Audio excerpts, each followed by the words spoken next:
students, welcome back to geometry. Today we are going to be talking about trapezoids and kites.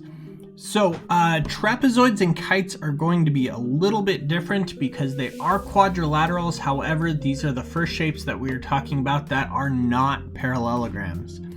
So for a trapezoid is a quadrilateral in which exactly one set of sides is parallel. So that means I could draw two parallel sides like that, and then connect them with two lines that are not parallel. And that is how we get a trapezoid.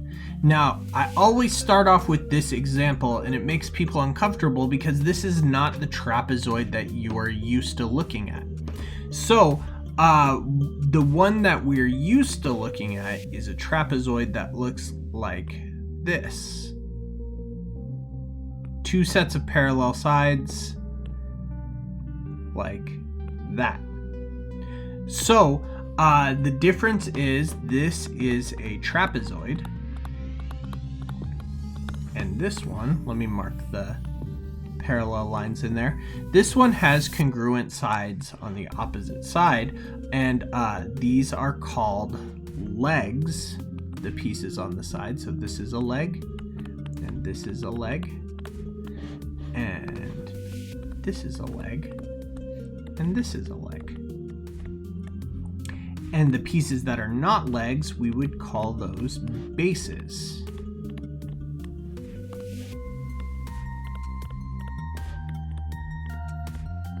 So the difference between the green one and the pink one is that the pink one has congruent legs, which makes this one called an isosceles trapezoid.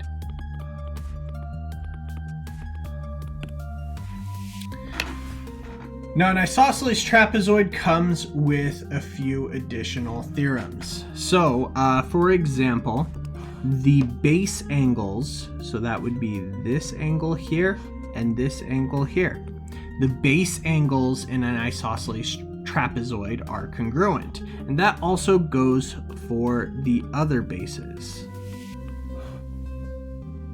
The other thing about an isosceles trapezoid is if I were to draw in the diagonals, these two diagonals right here would be congruent. So all of that is in these theorems right here.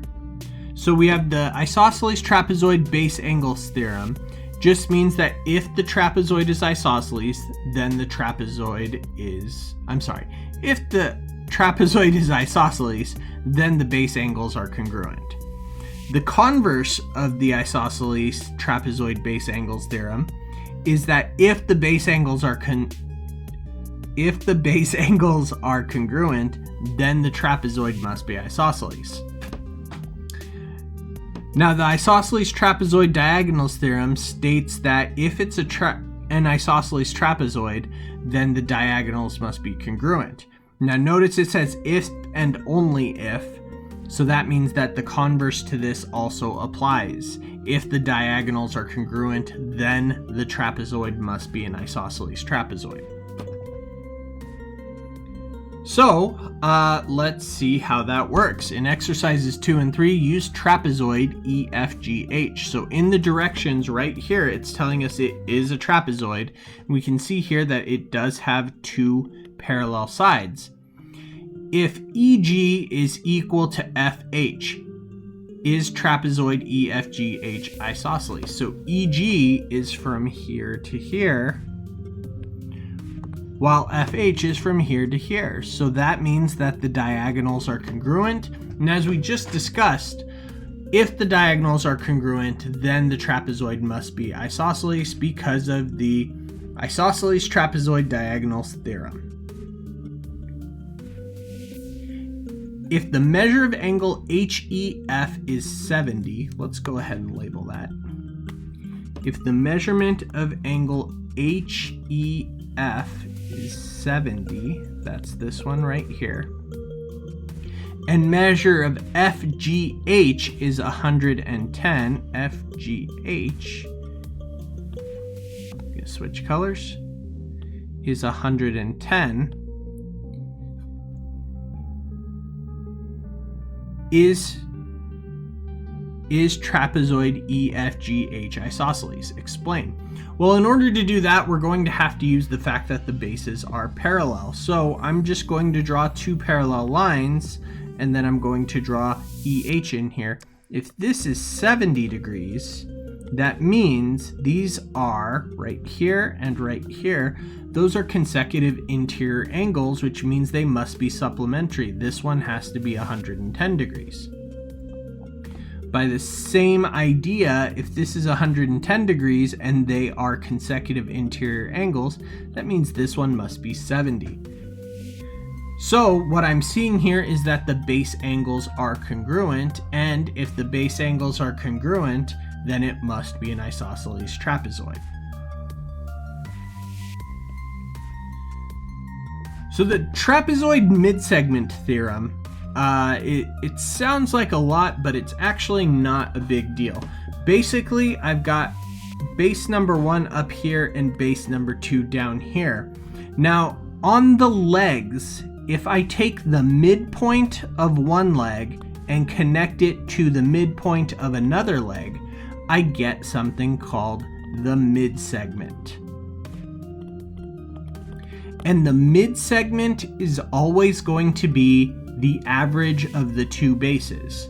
So in order for me to find the midsegment, I would add the first base to the second base and then divide by 2, and that would give me the length of the midsegment.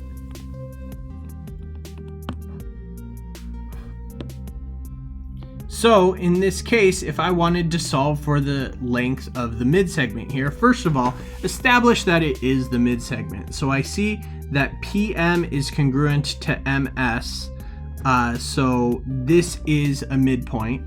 And then I see that QN is congruent to NR, so this is also a midpoint. So this is in fact a midsegment. So that means 12 is base number 1, 28 is base number 2. So that means MN is equal to 12 plus 28 divided by 2. So that would be 40 divided by 2. So MN is 20. Easy cheesy. That brings us to our next shape, kites. Now, a kite is a shape that we're generally familiar with. And this, interestingly enough, the shape was named after the toy. So a kite looks like this. And it's actually kind of important that you draw the sticks in here. Because if you think about how a kite is made, those two pieces in the middle are very important for the structure. That way it holds its shape while it's flying through the air. So a kite, the important thing about a kite is that this side is congruent to this side and this side is congruent to this side, but the sides that are across from each other are not congruent. So a kite is a quadrilateral with two sets of congruent consecutive sides. So what we mean by that is that there's a side, and the side that's congruent to it is next to it, not across from it.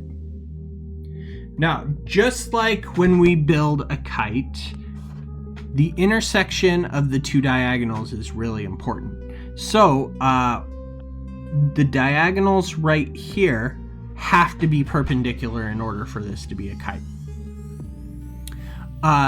The other thing that's interesting about it is it's symmetrical. You can fold it in half one way, but not the other way. So you see in this one, along the vertical diagonal, we could fold it in half there. So since you can fold it in half, I would see that this angle right here is going to be congruent to this angle right here. However, on the vertical side, this angle right here would not be congruent to this angle here. And if they were congruent, then that would end up proving that this shape is a parallelogram and not a kite. So it has exactly one set of congruent angles. So here are those theorems. The diagonals of a kite are always perpendicular, and there's always one pair of congruent angles.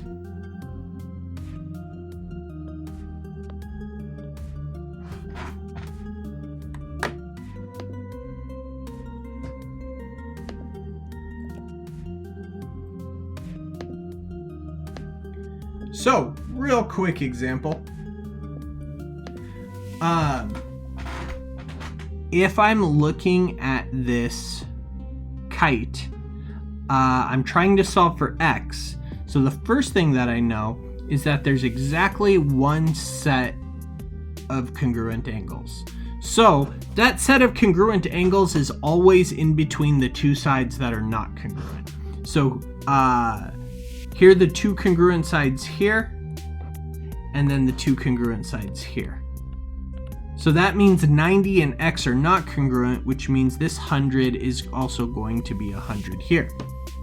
Keeping in mind that this is a quadrilateral, I know that all quadrilaterals are going to add up to 360 degrees.